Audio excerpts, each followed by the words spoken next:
Bonjour à tous, bienvenue à l'église Elim. Je suis très heureux que vous soyez parmi nous ce matin.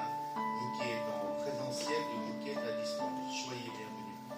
Avant de commencer par la louange, nous allons remettre tous ces instants dans la main du Seigneur. Nous allons fermer les yeux, tomber la tête, prier. Prier pour nos frères et sœurs qui sont sur le chemin, que le Seigneur puisse les amener à bon port. Et prier pour nos besoins, pour toutes choses, parce que nous avons un Dieu qui écoute la prière de ses enfants. Alléluia. Nous allons prier. Merci Seigneur pour ta grâce, Seigneur. Merci Seigneur, nous avons encore permis de venir dans ta maison, d'écouter ta parole, Seigneur. Parce que c'est un don précieux, Seigneur. Vraiment, Seigneur, on est précieux à tes yeux, Seigneur. Vraiment, Seigneur, qu'on puisse vraiment refléter ton amour à travers ta parole, Seigneur. À travers nos actes dans nos vies de tous les jours, Seigneur. Seigneur, que tu puisses bénir, Seigneur, tous ceux qui sont malades, Seigneur. Merci, Seigneur, de bénir nos sœurs qui sont âgées, Seigneur. Et même les jeunes, Seigneur, qui souffrent d'une maladie, Seigneur. Et nous déclarons, par tes meurtrissures, ils sont déjà guéris. Alléluia. Merci encore, Seigneur, pour tous ces bienfaits, Seigneur. Je demande de bénir, Seigneur, notre temps de louange, Seigneur, notre temps d'adoration, Seigneur, et aussi le message que tu as mis dans le cœur de ton prédicateur aujourd'hui, Seigneur, notre pasteur. Merci encore, Seigneur. Nous te rendons toute la grâce et toute l'honneur, et nous te confions toutes choses, Seigneur, et nous te disons merci à cœur reconnaissant, parce que toi, tu es 3 fois saint. Alléluia. Sois élevé, sois glorifié, au nom de Seigneur Jésus-Christ. Amen. Amen. Ma pasteur Cathy de nous mener dans la louange. Soyez bénis. Ce matin encore, nous allons louer notre grand Dieu, le Dieu d'allégresse et de joie. Il est là avec nous, de nous fortifier, renouveler. Je vous invite tous de se lever et élever nos voix, élever nos cœurs vers ce Dieu vivant. Je t'exalte, oui Seigneur, nos âmes t'exaltent.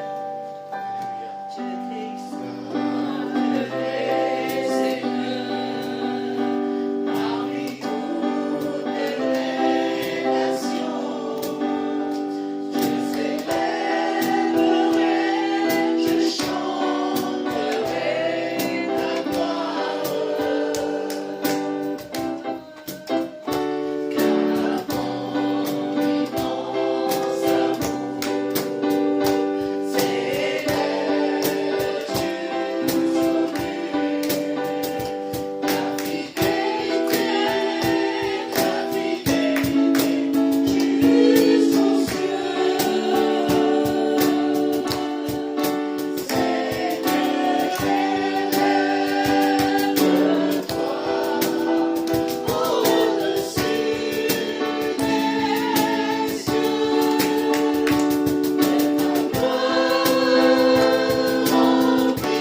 Merci Jésus, ce que tu m'as fait enfant de ta maison, Seigneur. Merci pour toutes tes bénédictions à mon égard, Seigneur. Reçois ma reconnaissance et mon amour pour ce jour. Amen. Merci Jésus. Merci. Seigneur, à toi soit la gloire, à toi la puissance, et pour toujours, Seigneur. Vraiment, Seigneur, tu règnes dans les cieux. Et vraiment, nous avons cette perspective d'être auprès de toi, Seigneur. Merci pour ton sacrifice vivant sur la croix, Seigneur. Seigneur, tu es notre Dieu, notre Père, notre Sauveur, notre Maître. Et nous voulons nous soumettre à toi encore ce matin, Seigneur. Que tu puisses nous sonder chacun d'entre nous, Seigneur. Seigneur, vraiment, visite chacun de nous, Seigneur. Nous avons tous quelque chose qui ne va pas, Seigneur. Et que vraiment que tu puisses le laver, Seigneur, le purifier, Seigneur Jésus. Parce que, Seigneur, tu veux qu'on soit pur devant toi, Seigneur. Merci encore, Seigneur, pour cet amour infini, Seigneur, cette grâce aussi, Seigneur, que nous ne méritons pas, mais que tu nous donnes en abondance, Seigneur. Merci encore, Seigneur, toutes choses. Alléluia. Merci, Jésus. Gloire à toi. Merci pour ton amour. Merci pour tous les bienfaits que tu déverses, Seigneur mon Dieu, chaque jour dans notre vie, Seigneur mon Dieu. Gloire à toi, ô Dieu tout-puissant, Seigneur mon Dieu. Toi, Seigneur mon Dieu, le Dieu des dieux, élevé au plus haut des cieux, Seigneur mon Dieu. Toi qui es au-dessus de toute domination, qui es assis à la droite du Père, Seigneur mon Dieu, qui intercède pour nous auprès de Dieu, Seigneur mon Dieu. Que tu sois encore ce matin glorifié, Seigneur mon Dieu. Nous voulons te louer, nous voulons t'exalter, Seigneur mon Dieu. Car Dieu d'amour, Dieu trois fois saint, en te faisant pleinement homme, Seigneur mon Dieu, tu nous as laissé la voie, Seigneur mon Dieu, pour te suivre, Seigneur mon Dieu, pour que nous puissions mettre nos pas dans tes pas, que nous puissions marcher, Seigneur mon Dieu, chaque jour à travers la tempête, avec l'assurance que tu marches à nos côtés. Gloire à toi, Dieu. Amen. Amen.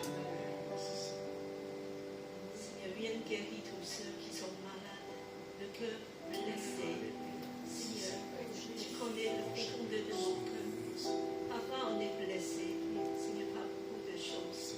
Oh Seigneur, nous avons besoin de soins. Encore de nous relever ce matin. Guéris-nous.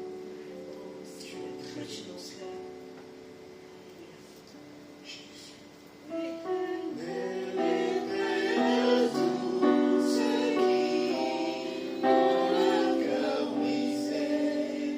Et son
fardeaux, nous voulons déposer.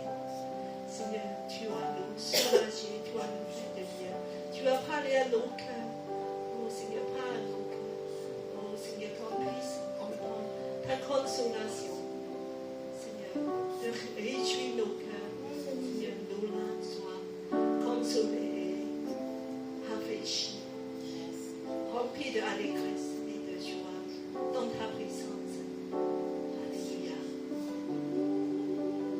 Sois béni, peuple de Dieu. Et dans la joie, il nous remplit avec allégresse.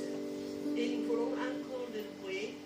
Par le premier chant, je vous prends des places et on soit dans la joie de la louer avec nos offrandes. Avec le refrain du premier chant.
Remplis l'univers ce matin. Bien-aimé de Dieu, sois dans la joie, dans la maison de Dieu. Alléluia. Nous demandons Sylvia à prier pour les enfants.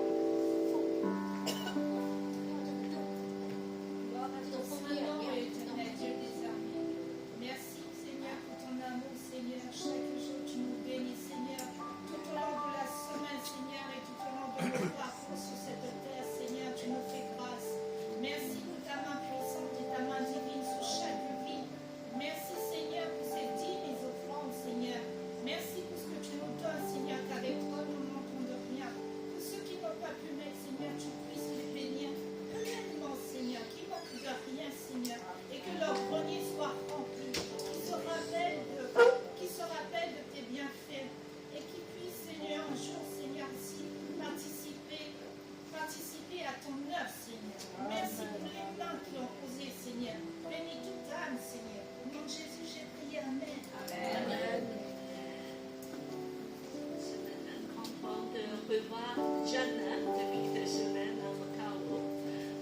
Et puis bien sûr il y a Lucky, très content. Il vient de Normandie. Et nous sommes des bien-aimés du Seigneur. Nous sommes dans la joie, dans sa présence. Merci. Bonjour à tous, bienvenue à notre église. Je suis très heureux d'être parmi nous ce matin. Nous avons quelques annonces. Donc, l'église Élim, c'est toujours une église des nations, et notre devise n'a toujours pas changé. Vous vous souvenez la devise? Vous avez oublié?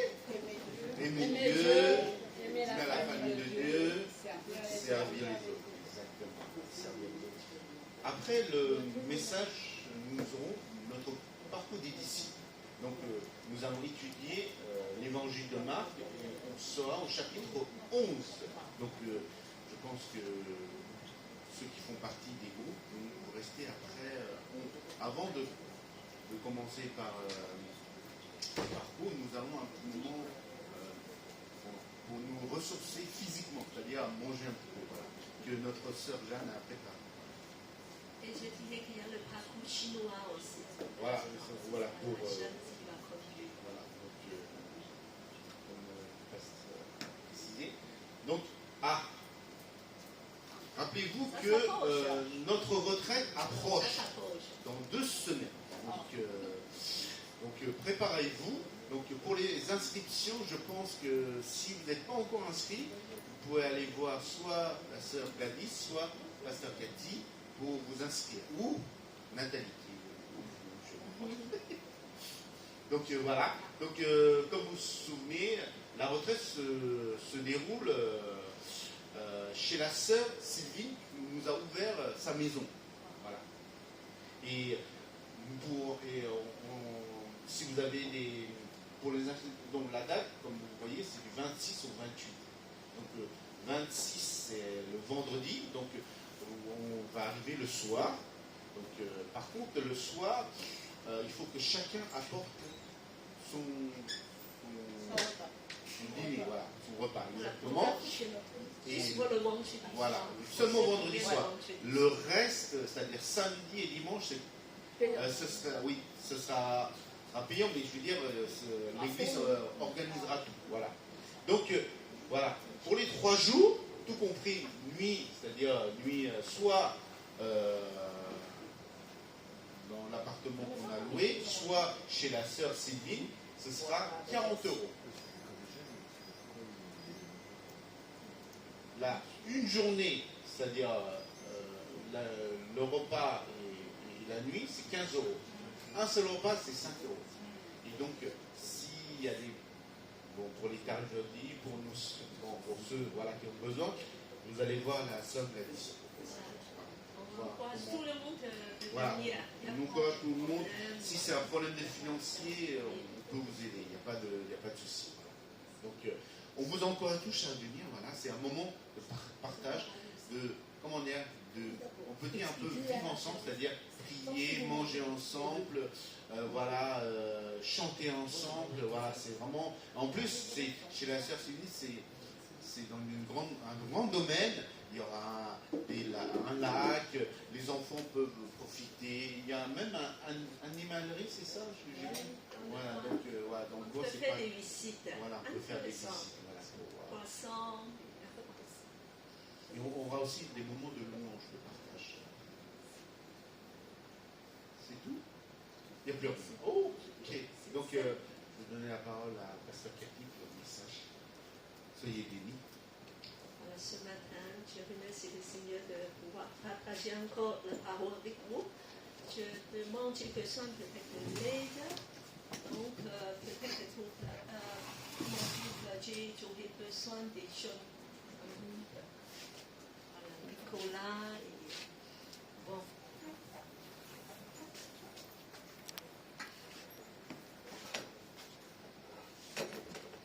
On me voit bien. Oui, non, mais moi Je fais coucou à tout le monde. Voilà, c'est YouTube. Alors, ce matin, je voulais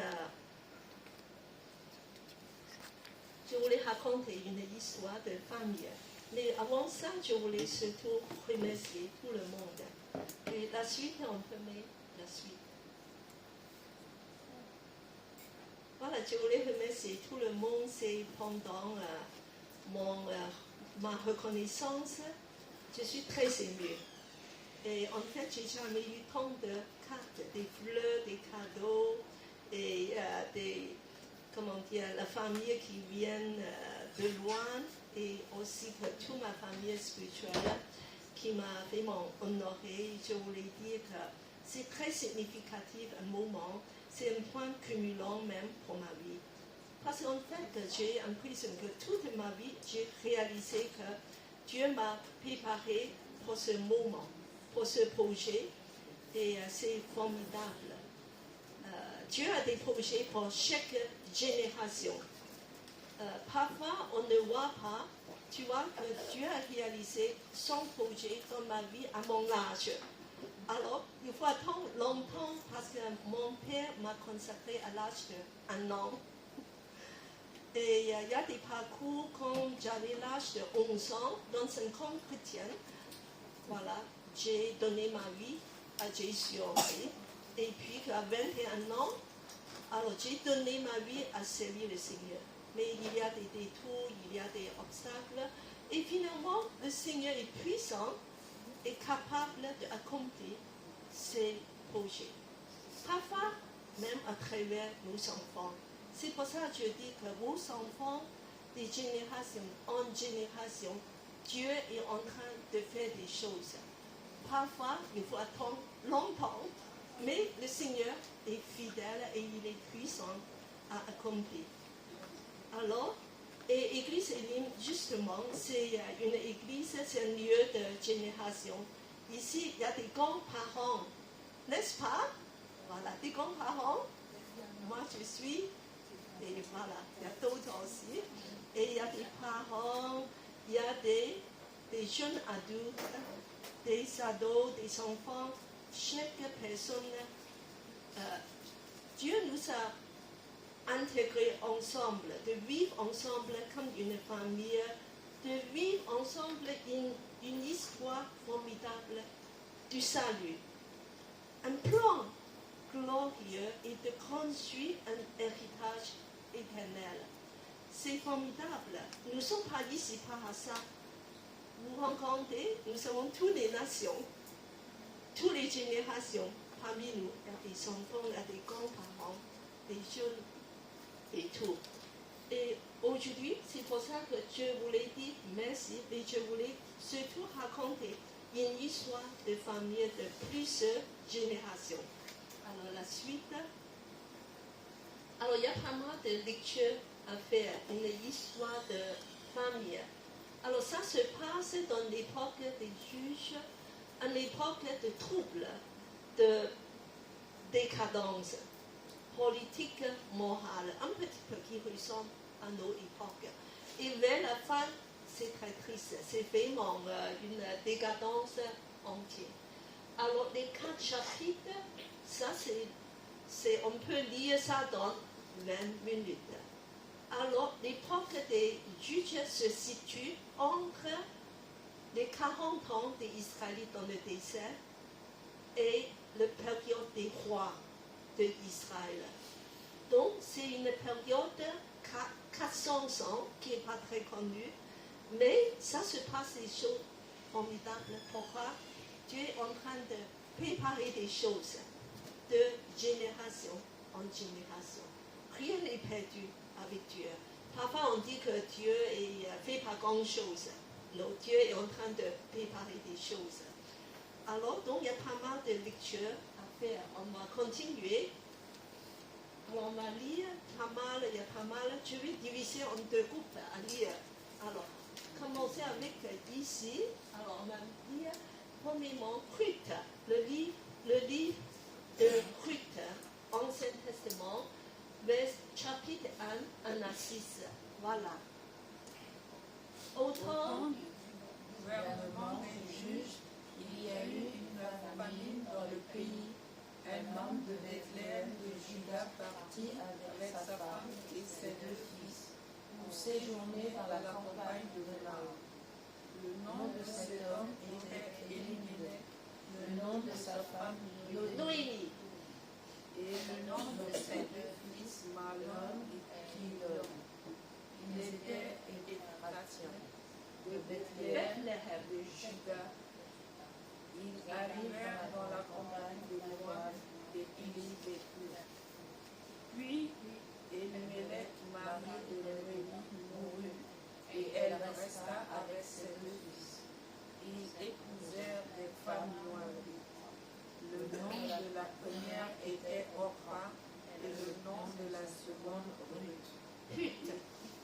Ils habitèrent là environ 10 ans. Malon et Kilon moururent aussitôt les 2, et la femme resta vivre de ses 2 enfants et de son mari.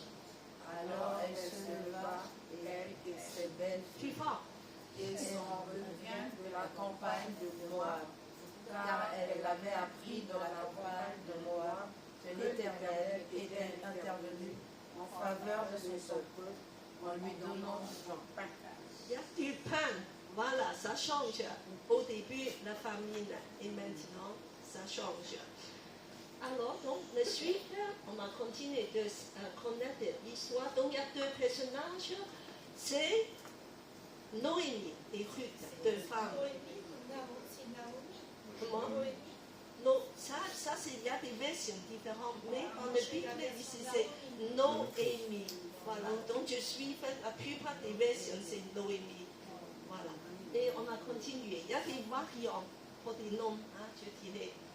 Et ensuite, alors, elle va proposer quelque chose. Alors, je te demande ici ce côté à lire fort. Noémie dit alors, voici que ta belle-sœur est retournée à son peuple et à ses dieux. Retourne à la suite de ta belle-sœur. Oui, dis, ne me pousse pas à te quitter, à me détourner de tes pas. Où tu iras, j'irai. Où tu demeureras, je demeurerai. Ton peuple est mon peuple, et ton Dieu est mon Dieu. Où tu mourras, je mourrai, et je serai enseveli. Que l'Éternel me fasse ceci, et qu'il ajoute cela, si ce n'est pas la mort qui me sépare de toi. Noémie, la voyante voulut aller avec elle, c'est ça de lui parler. Elles marchèrent tous deux jusqu'à leur entrée à Bethléem. Lorsqu'elles rentrèrent à Bethléem, toute la ville fut étonnée à leur sujet. Et les femmes disaient, est-ce là Noémie? Elle leur dit, ne m'appelez pas Noémie, appelez-moi Mara, car le Tout-Puissant m'a rendu la vie bien amère. Comblée, j'étais partie, vie l'Éternel me ramène. Pourquoi m'appelez-vous Noémie? L'Éternel a témoigné contre moi, le Tout-Puissant m'a fait du mal. Wow, voilà, quelle histoire. Alors, on va continuer. Voilà, premièrement, ici, les deux personnages, je voulais, voilà, on a observé et on a dit quelque chose sur les personnages, le caractère et ce que le vécu, le ressenti. Alors, premièrement, Noémie. Alors, par ces paroles-là, alors, il dit que ne m'appelle pas Noémie, appelle-moi Mara. Parce que le puissant m'a rendu bien amer. Mara, ça veut dire amertume, amer. Je suis amère. Et en plus, c'est comme qu'elle est, voilà, il y a quelque chose, je vous invite à dire, voilà, comment, quel est son ressenti. Comblé, j'étais partie, vite, Éternel me ramène. Pourquoi m'appelez-vous Noémie? Éternel a témoigné contre moi, le puissant m'a fait du mal. On peut comprendre, elle a vécu 3 deuils. Son mari, les 2 fils. On peut dire que c'est vraiment catastrophique. Une femme qui a vécu des choses tellement tristes, tellement lourdes. Alors donc, qui peut dire quelque chose, qui peut dire peut-être un mot de décrire Noémie en ce moment? Comment elle se sent? Alors, Maurice plus fort? Désespéré. Désespéré, entièrement. Désespéré, une femme désespérée. On peut comprendre, même d'autres ressentir, d'autres personnes peuvent dire quelque chose. Désespération, c'est le premier. Parce que son nom, Noémie, ça veut dire gracieuse, charmante. Il dit, plus ça, je m'appelle Mara. Voilà. Et autre chose, qu'est-ce que tu sens? Alors, premièrement, je veux dire qu'elle est pas jeune, elle est peut-être dans des cinquantaines, voilà, l'année, et elle est très triste, et elle se sent comment? On peut dire encore quelque chose? Abandonnée, oui, par Dieu, oublié, et quoi encore? Découragé encore. Il y a des sentiments très forts, là, en train d'exploser, moi je pense. Pourquoi? Elle demande pourquoi? Une colère. Voilà, elle a senti une colère. Parce qu'on a étudié des émotions, n'est-ce pas? On a dit qu'il y a la colère, il y a la honte. Tu penses peut-être qu'elles se sont honteuses? Possible. Réduit à rien. Quand je suis partie avec la famille comblée, et maintenant, oui, plus personne. 2 belles filles avec moi. Donc, la honte, la colère, la désespération. Voilà. Donc, il y a tous ces sentiments dans son cœur. Mais quelque part, moi je dirais qu'elle est aussi très bonne parce qu'elle a proposé à ses belles-filles, il dit qu'il ne faut pas me suivre. Vous allez retourner chez vous parce qu'il n'y a pas à venir en fait avec moi. Et donc là, on va encore observer un autre personnage, Ruth. Alors, par cette phrase, qu'est-ce que tu penses à cette personne-là? Oh, ça c'est un passage très connu dans la Bible. C'est presque comme un vœu de mariage. Voilà, il a fait un serment au nom de l'Éternel. Voilà, c'est très grave, un vœu, presque comme un vœu. Il dit que où tu iras, j'irai. Où tu demeureras, je demeurerai. Ton peuple est mon peuple, ton Dieu est mon Dieu. Où tu mourras, je mourrai et je serai enseveli. Est-ce que tu peux prononcer des choses comme ça? C'est très très grave que l'Éternel me fasse ceci et hommage cela. Ce n'est pas la mort qui me sépare de moi. Jusqu'à la mort. Alors, qu'est-ce que tu penses de la personnage de Ruth? Elle est fidèle. Fidèle. Et quoi encore? Elle est dévouée. Dévouée et encore un peu plus? Déterminée. Déterminée. Très déterminée. Et quoi? Et elle a adopté le Dieu, puisqu'elle est moabite. Donc elle a adopté le Dieu de sa famille. Très, très, très bon, très, très bien, parce que les Moabites, c'est un peuple étranger en dehors de l'Alliance Israël. Et oui, et c'est par son Dieu, et il a converti et adopté le Dieu éternel. Oui. Et Gabriel? Elle est aimante parce qu'elle est prête à tout par amour pour sa belle-mère, quitte à la suivre partout où elle ira justement et de faire tout ce qu'elle fera. C'est ça, son motivation, pourquoi il suit de sa belle-mère. Il n'y a rien à tirer par l'amour, c'est par l'amour. Parce que cet amour, lui, voilà, de dire que moi je vais s'occuper de toi quelque part, c'est par l'amour de suivre jusqu'au bout. Beaucoup de bonté, pas un amour volontaire. Alors, sacrifice aussi, parce qu'il faut qu'il prévoit qu'il aura beaucoup de sacrifices, de difficultés pour son avenir. Alors, courageux, elle est très courageuse. Et de vouloir aller vers l'inconnu. Voilà, par amour, par la foi aussi, en Dieu d'Israël. Voilà, donc on continue. Alors, le chapitre 2, mais avant le chapitre 2, voilà, et on va lire. Alors, cette fois-ci, je vais demander une personne à lire à haute voix. Alors, Gabriel, tu peux nous lire la première page, c'est chapitre 2, à 7. Noémie avait un parent de son mari. C'était un homme puissant et riche de la famille d'Elimelech et qui se nommait Bouz. Ruth la Moabite dit à Noémie, je vais aller au champ pour glaner des épis derrière celui dont j'obtiendrai la faveur. Elle lui dit, va ma fille.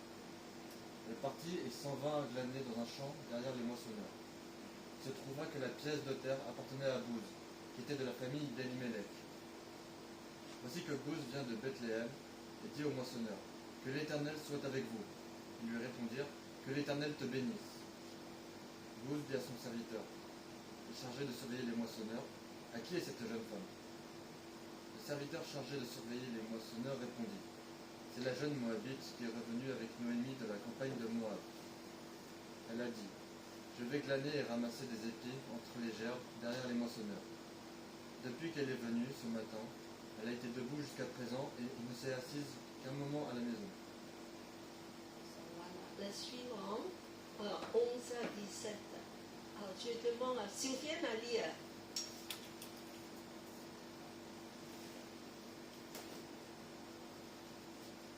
Bouz lui répondit, on m'a raconté en détail tout ce que tu as fait pour ta belle-mère, depuis la mort de ton mari, et comment tu as abandonné ton père, ta mère et ton pays, d'un pour aller vers un bourg que tu ne connaissais pas auparavant. Que l'Éternel te rende ce que tu as fait, que ta récompense de l'Éternel, le Dieu d'Israël, sous les ailes de qui tu es venu te réfugier. Elle dit, j'obtiens donc ta faveur, mon Seigneur.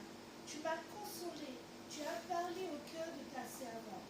Et pourtant, moi, je ne suis pas même comme l'une de tes servantes.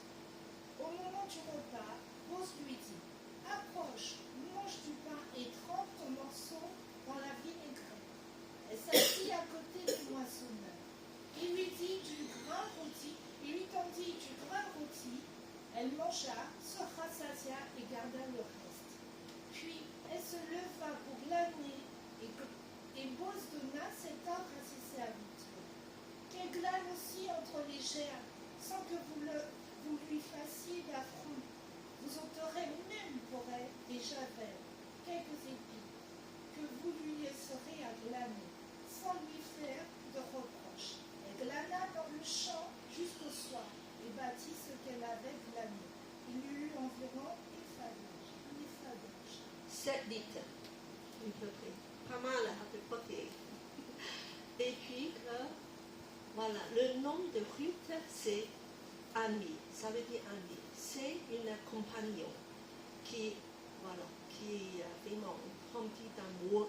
Et le nom de Boaz, ou Boaz, il y a deux versions. Boaz ou Boaz, c'est-à-dire que ennui et la force. Ennui et la force. Alors, et l'histoire continue, il y a une rencontre qui se fait. Alors, et la suite encore, je demande Nathalie à lire.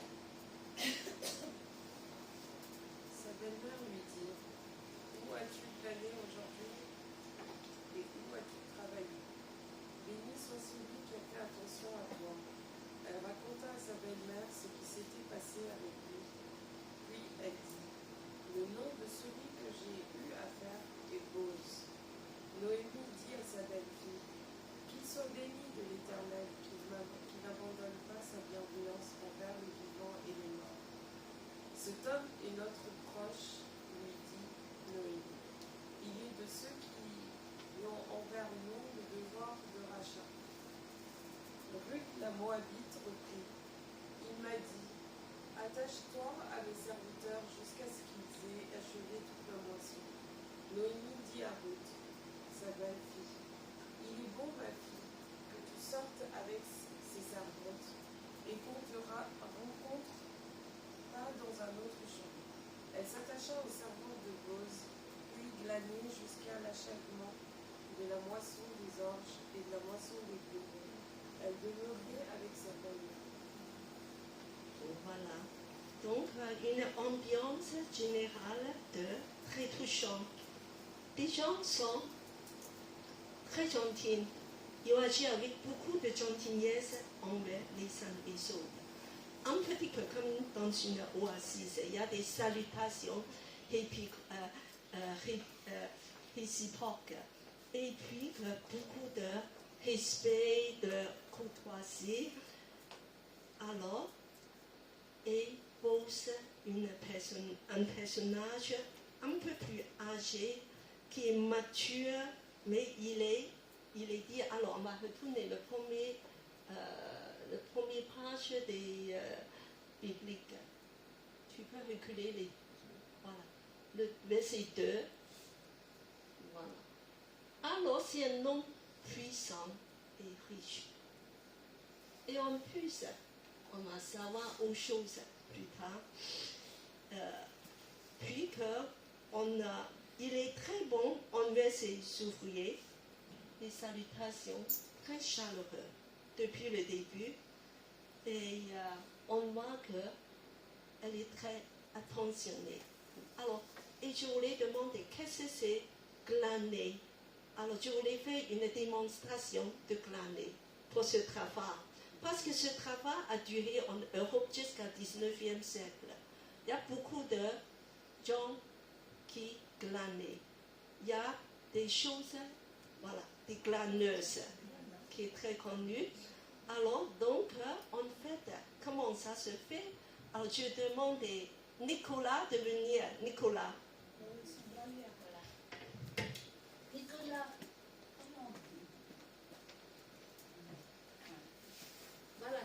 des épis. Des moissonneurs vont couper des épis. Allez, bien, des moissonneurs. Voilà, tu as coupé des épis, mais ici, tiens. Voilà, tu vas couper et tu vas tourner comme ça. Parce que tu coupes avec tous les champs devant. Tu vas couper, mais il y a des épis qui tombent. Donc, parce que tu ne peux pas quand même tout ramasser. Il y a des épis qui tombent. Alors, donc, tu fais tomber des épis. Alors, je demande à Gabrielle de venir. Alors, tu fais tomber tout au ventre. Alors, Gabrielle, tu es derrière le moissonneur. Tu avances.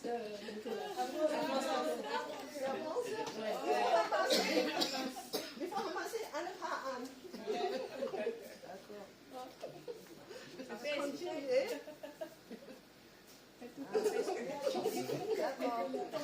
Donc c'est ça glaner, pasteur. Si tu veux essayer, non, tu fais un parcours, c'est ça glaner. glaner. C'est un parcours. Alors, chaque fois, tu as remarqué, Gabrielle devait couper et te ramasser. D'accord? Donc, il a tout ramassé. D'accord? Et Gabrielle, il faut ramasser encore. Voilà. Glaner, c'est un métier. Alors, et Gabrielle, Passara, tu n'as pas fini. Il faut que, à la fin, tu vas battre et te ramasser tous les grains. Parce que tu veux pas des t-shirts. Alors, tu veux seulement ce parti. Il faut que tu fasses travailler ce parti et tu vas battre. Allez. Tu vas battre. Voilà, tu fais tomber les t-shirts. Elle n'est pas tombée. Il faut battre plus fort. On a déjà cassé les fleurs, là. Casse ce que tu vois, les fleurs. Voilà. C'est ça. Bon, voilà, c'est bon. Alors, vous avez compris le métier de glaner. C'est un métier dur.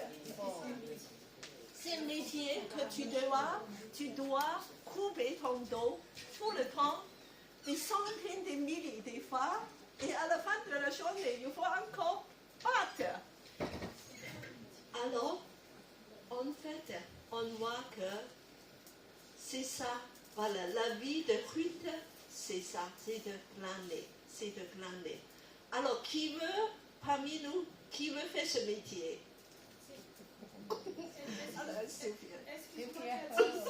C'est pas un métier parce que moi à la campagne avec ma copine on va glaner des pommes de terre. C'est le reste, c'est ce qui reste dans la terre, c'est ce que l'agriculteur laisse en terre comme une offrande. Nous on ramasse, glaner des pommes de terre, je ramasse à la campagne. C'est pas un métier. Voilà, j'explique un petit peu, c'est la loi de Moïse qui donne ce consigne de ne pas moissonner des coins de la chambre et de laisser des gerbes tomber et oublier que tout ça sont destinés aux personnes dans le besoin, comme des veuves, orphelins, des étrangers. Donc, les pauvres ramassent derrière le moissonneur des centaines de fois. Et c'est un dur travail. C'est ce que Ruth a fait pendant des mois. Alors, on va continuer. Qu'est-ce que je veux dire que... Alors, en fait, que Boaz, il est bien informé.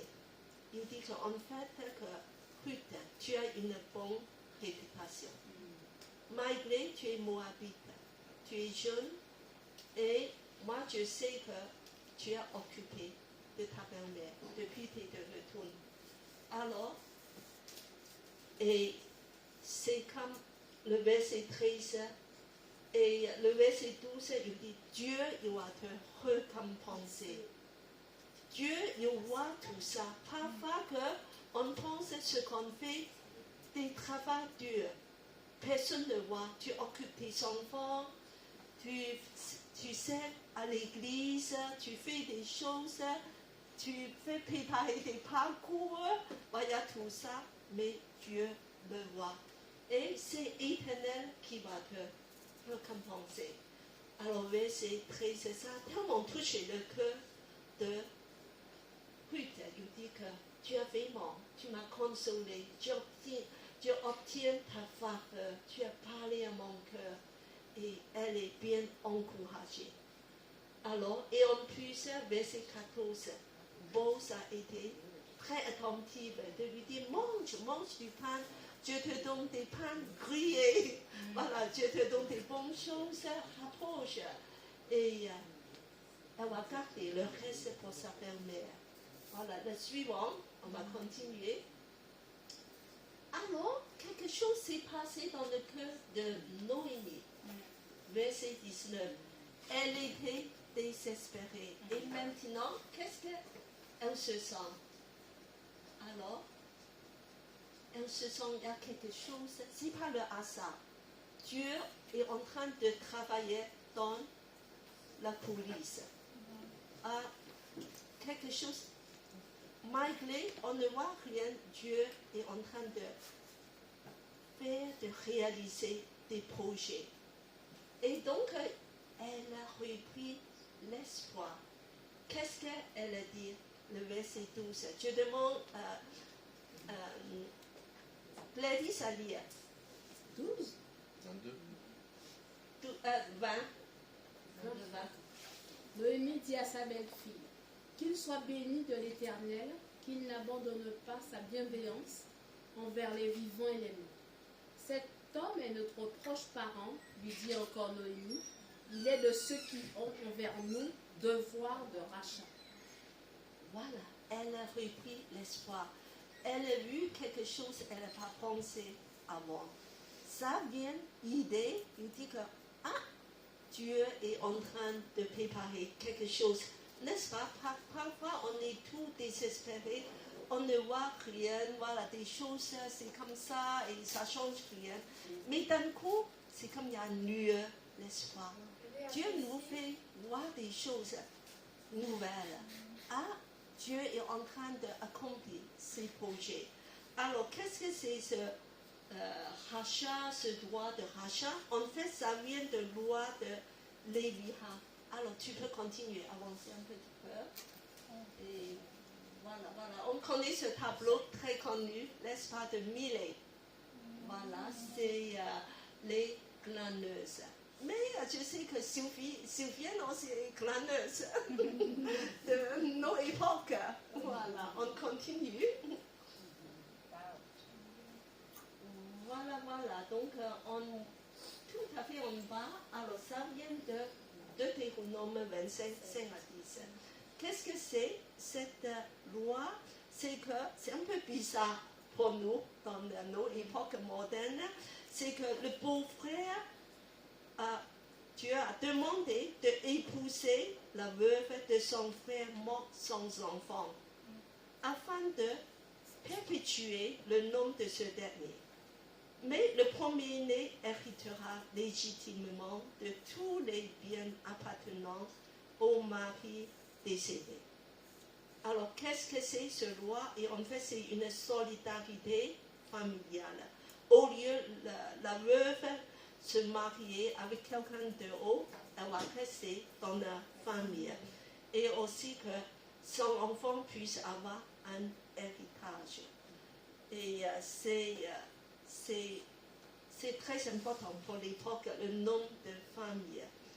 Alors, tout ça, c'est en vue de bien-être de la famille. Bien sûr, pour nous, on trouve ça un peu bizarre, mais c'est très pratique. L'époque, il n'y a pas d'assistance sociale, il n'y a pas tout le système social.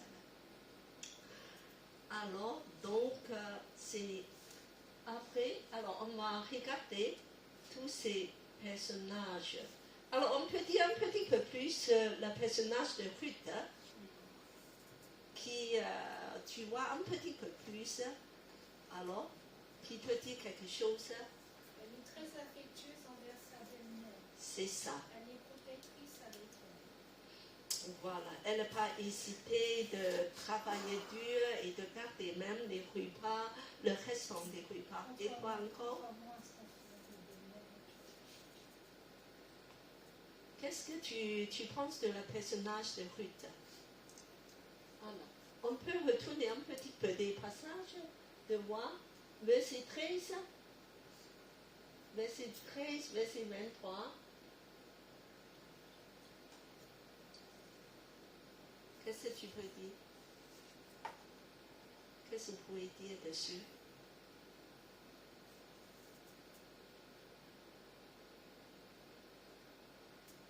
Elle est reconnaissante. Elle traite des gens avec beaucoup de respect et courtoisie. Voilà. Et 23.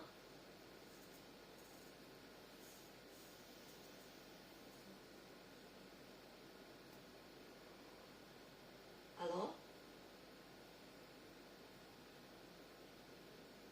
elle est quoi?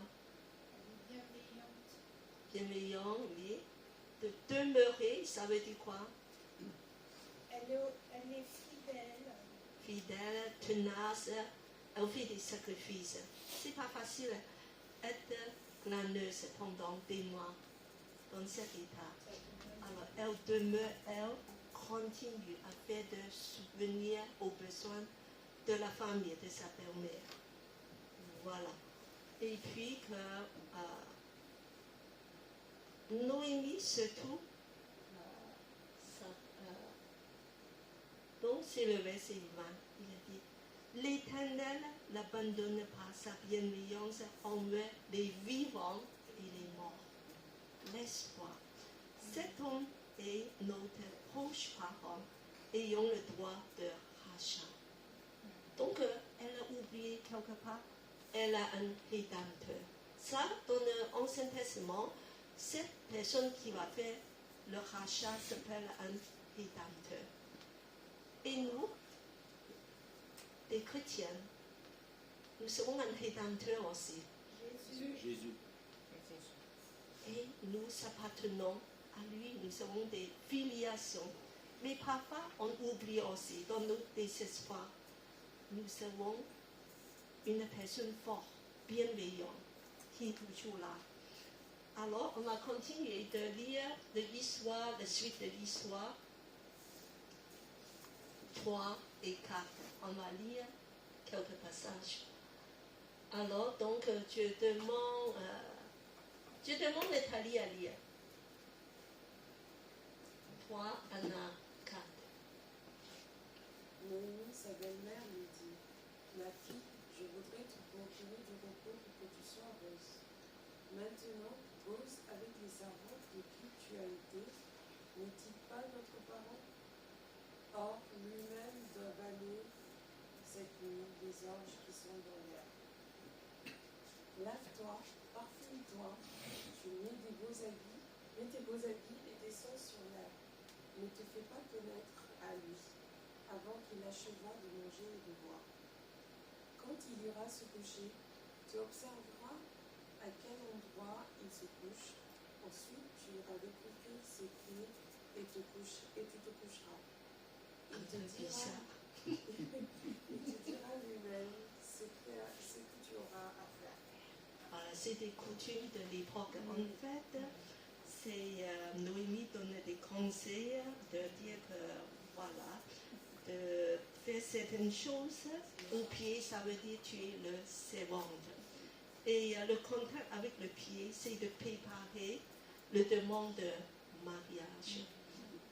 Alors, on va continuer 9. Donc, alors, pourquoi le choc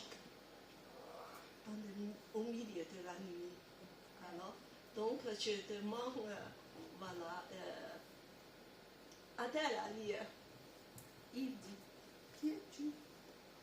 Elle répondit, je suis Ruth, la servante, Avec un peu plus enthousiasme. étant ton aile sur ta servante, car tu as devoir de rachat. Il dit, sois bénie de l'Éternel, ma fille. Cette dernière marque de loyauté vaut mieux encore que la première. car tu n'as pas recherché des jeunes gens pauvres ou riches. Maintenant, ma fille, sois sans crainte. Je ferai pour toi tout ce que tu diras, car sur la place publique, chacun sait que tu es une femme de valeur. Mais non, il est vrai que j'ai devoir de rachat, mais il en existe un autre plus proche que moi. Alors, c'est une invitation de faire valoir son droit de rachat. Donc, Ruth, et allez, en avance, il dit qu'il faut que tu fasses ça pour moi.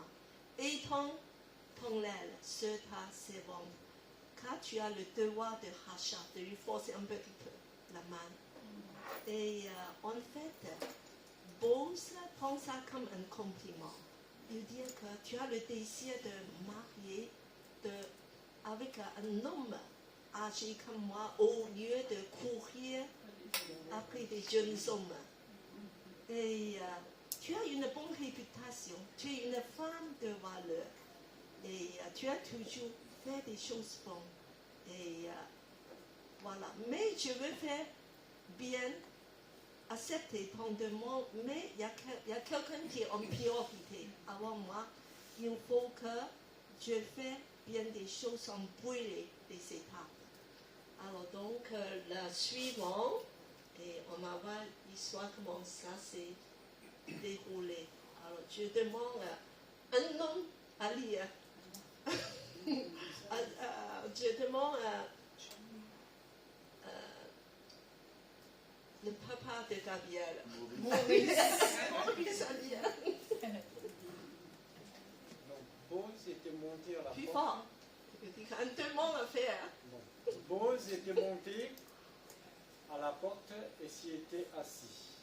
Or, voici que celui qui avait devoir de rachat et dont Boaz avait parlé vint à passer. Boaz lui dit, approche-toi, Bien. Voilà. approche-toi, assis-toi ici, toi un tel. Il s'approcha et s'assit. Voilà, c'est une histoire savoureuse. Voilà, très, très tendre et très intéressant. Et en fait, ça se suit que cet homme, après, il veut abandonner, il va abandonner son droit pour des raisons d'héritage. Il dit que moi, je ne veux pas prendre Ruth. Je ne veux pas, parce qu'il faut que je dépense de l'argent, de l'entretien, de la faire nourrir, de la garder. Moi, je veux seulement des héritages, mais pas dépenser à détriment de mon héritage. Donc, il dit que tu prends ton droit. Donc, l'histoire se suit. Il y a des commentaires? Il faut, si tu veux prendre avantage des terrains de héritage, il faut que tu prends aussi la femme. Ce n'est pas toutes les personnes qui veulent le faire. Et ça coûte. Et en plus, l'héritage t'appartient plus. C'est aux enfants de Ruth.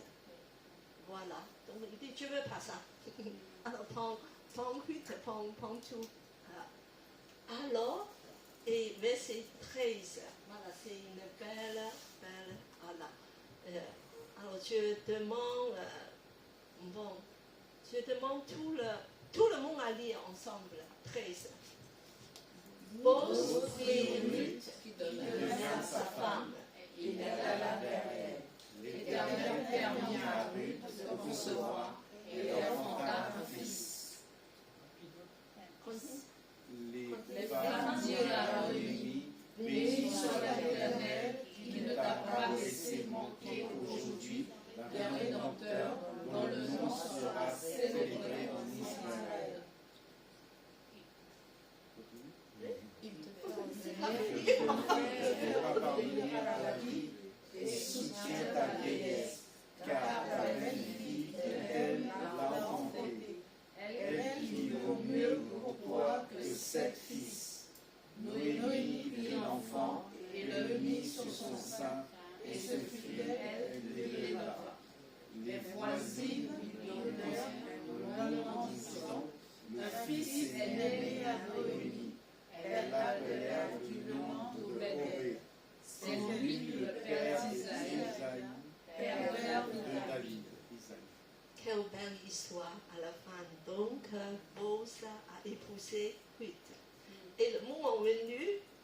béni et Ruth a donné, mis au monde un garçon qui s'appelle Obed, qui est adopté par Noémie.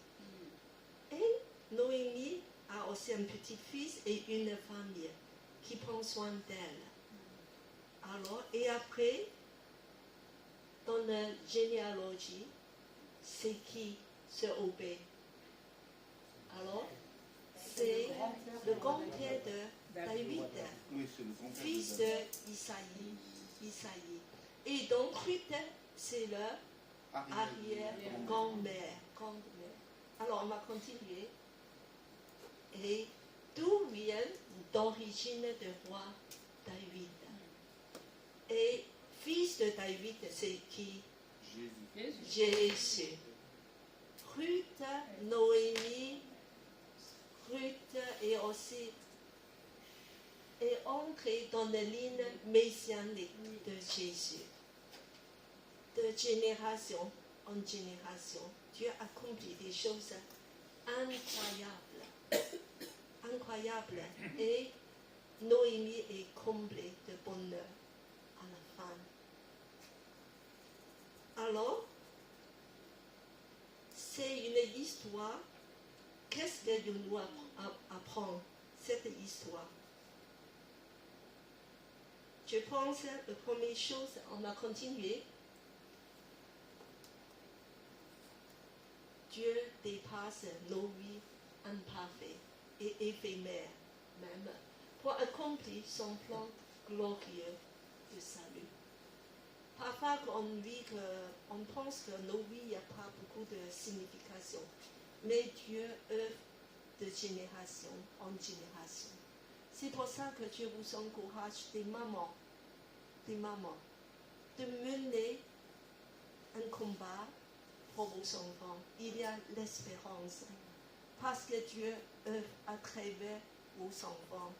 Tout ce qui est de maman, papa, voilà. Parfois que vous vous inquiétez beaucoup pour le mariage des enfants, pour l'avenir, pour le parcours de travail, pour tout ça. Mais savez-vous qu'en fait Dieu prend soin de vous, de nous tous, de génération à génération, d'accomplir des choses merveilleuses à nos issues. On peut même, sans qu'on soit conscient.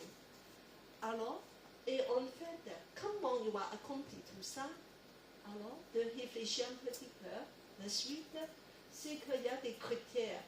Il y a un mot qui est très important, c'est que pour que Dieu puisse accomplir ses projets, il faut, on fait des choix.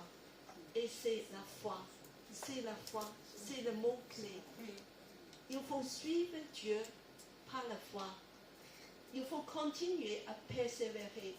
Au début, tu vois, Noémie a perdu la foi, perdu l'espérance. Mais Dieu l'a fait réaliser qu'il est là. Il est là et il peut persévérer. Et Ruth, c'est une femme de foi, n'est-ce pas? Elle a même beaucoup de foi. De arriver inconnue, voilà, elle n'est pas digne. Elle dit que c'est pas grave, je vais continuer, je suis Noémie qui est pauvre, qui est âgée, voilà, je fais ce que je peux. C'est une grande foi sur le Dieu d'Israël. Et Noémie, au fur et à mesure, nous réalise Dieu est en train de préparer ses projets. Elle a repris l'espoir et la foi. Il dit que maintenant, moi j'ai pensé à quelque chose, un plan, une stratégie.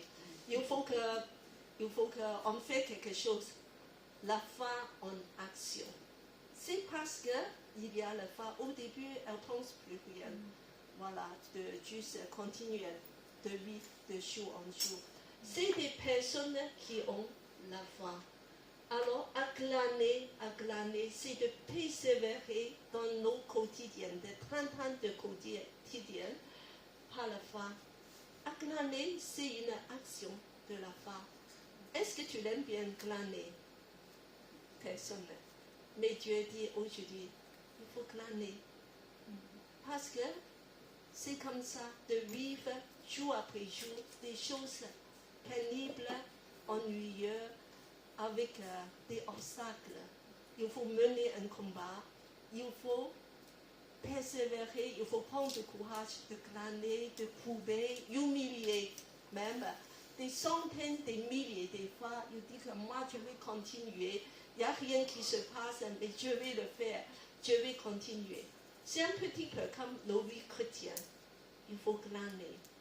Alors aujourd'hui, est-ce que tu lis la Bible tous les jours? Est-ce que tu pries tous les jours? Est-ce que tu viens à la réunion de culte tous les dimanches? Il dit que moi je vais manquer, je ne vais pas glaner, c'est trop fatigant, c'est trop dur, la vie est trop dure pour moi. Mais il faut glaner, il faut continuer et être assidu au culte. Te dire, je prends du courage, je vais essayer d'arranger, de dormir plus tôt la veille, de venir, de faire des choses. Je vais servir le Seigneur à l'église. Je vais prendre soin des autres, je vais aimer les autres. Je vais faire du bien aux gens autour de moi. Je veux glaner. C'est ce que Ruth a fait, de glaner. Ramasser, tu acceptes toute l'humiliation de couper centaines de fois, sans être connu, sans dans le silence. Alors, c'est ça la foi de glaner. Mais quand elle le fait, en fait, elle est en train de regarder Jésus. Parce que Boaz est là. Boaz, c'est le maître. C'est la personne qui est présente. En fait, c'est un type de Jésus. Boaz est le type de Jésus. Alors on va lire le Hébreux 12, 2. Voilà, tous ensemble. Les yeux fixés sur Jésus, qui est l'auteur de la foi et qui l'amène à la perfection. Au lieu de la joie qui lui était proposée, il a supporté la croix, méprisé la honte, et s'est assis à la droite du trône de Dieu. Fixez nos regards vers Jésus. Fixez dans nos vies de tous les jours. Regardez, il est auteur de la foi qui l'amène à la perfection. Un jour, tu vas t'en sortir. Parce qu'il est là. Il y aura la joie. Tu seras comblé de joie.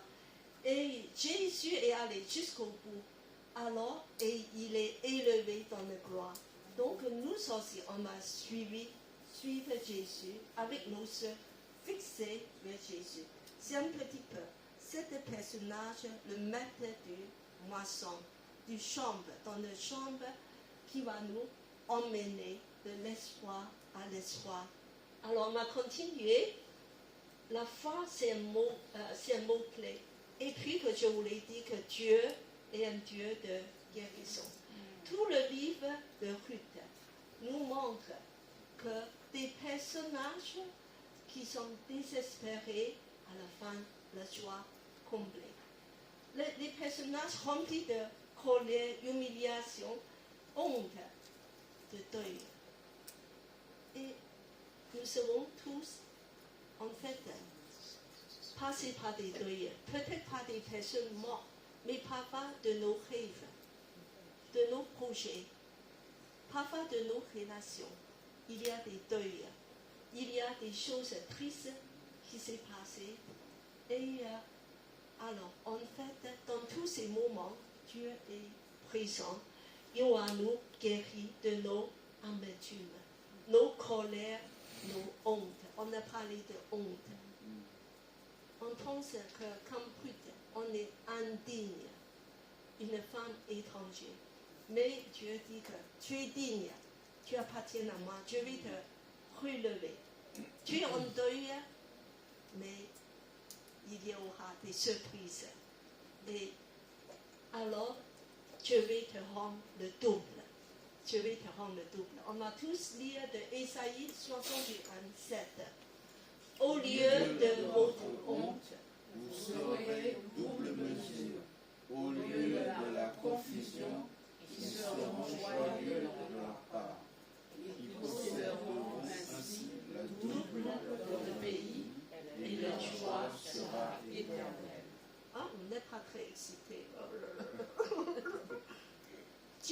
te rend le double. Amen. Amen. Il y a le double de joie. Amen.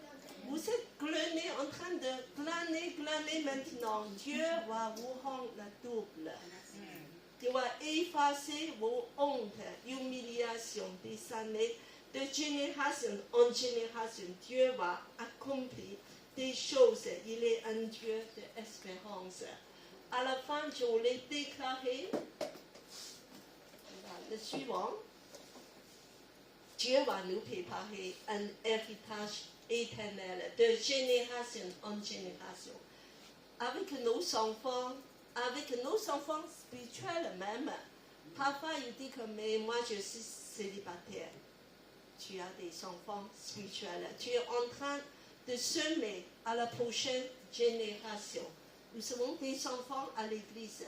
Ils sont importants pour nous. Alors, nos enfants, tu vois que dans la généalogie de Jésus, il y a 4 femmes étrangères. Et Ruth fait partie de ces femmes. Ce sont des gens indignes. Mais Dieu les a invités. Ne pense pas que tu es indigne. Que Dieu va faire des choses merveilleuses au-delà de ta imagination et tes pensées. Dans son plan glorieux de salut, il est en train de préparer des projets éternels pour vous. Alors, Elim, chaque personne, savez-vous que Dieu est en train de préparer des projets, l'espérance pour nous aussi. Chacun de nous, il y a un rôle à jouer. À travers, voilà, la façon dont on a occupé nos générations, des personnes aînées, des parents, des grands-parents, des jeunes, des enfants, chacun fait du bien aux autres. Et puis, on va voir comment Dieu va transformer la vie de chaque personne. Alors, et Dieu va faire quelque chose de tellement merveilleux. Elle est en train de préparer l'Église. Savez-vous que Ruth, c'est une métaphore de l'Église, l'épouse de Christ. C'est cette femme étrangère de toutes les nations. Jésus a invité de devenir le peuple de Dieu. Qu'elle va unie avec Christ. C'est le type de Bose, un rédempteur qui nous rachète de nos malheurs de péché. Alors, il nous invite dans un projet éternel glorieux et quelque chose, un héritage éternel. Et c'est son but final pour l'Église. L'Église glorieuse et Dieu est en train de préparer. Gardez l'espérance, Dieu est là et nous voulons le louer encore et encore. Alors, je demande à Nathalie à prier.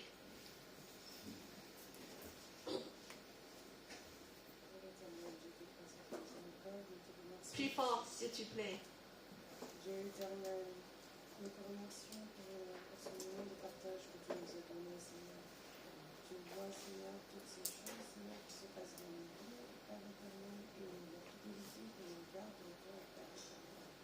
Nous te prions, Seigneur, de continuer à nous accompagner, de nous donner la force, Seigneur, de demeurer fidèle et bon, Seigneur, dans nos buts, malgré les épreuves, malgré les situations. Seigneur, de continuer à te louer, de te mettre au centre de nos vies, car tu es le bon, le sauveur, celui qui est notre rédempteur, au Père Tout-Puissant. Et nous savons que la récompense que tu as pour nous, Seigneur, est encore plus grande que celle que nous avons. Oui, Seigneur, bénis chaque personne ici, parents, enfants, adultes, jeunes, et Seigneur, que tu œuvres à travers nos vies. Oh Seigneur, accomplis tes projets de gloire en nous. Seigneur, aide-nous d'avoir la foi. Aide-nous de recevoir ta guérison. Et aide-nous, oui Seigneur, de marcher avec toi ici, de te glorifier dans cette église Elim. Amen. Amen. Alors, le culte est terminé. On peut arrêter la vidéo.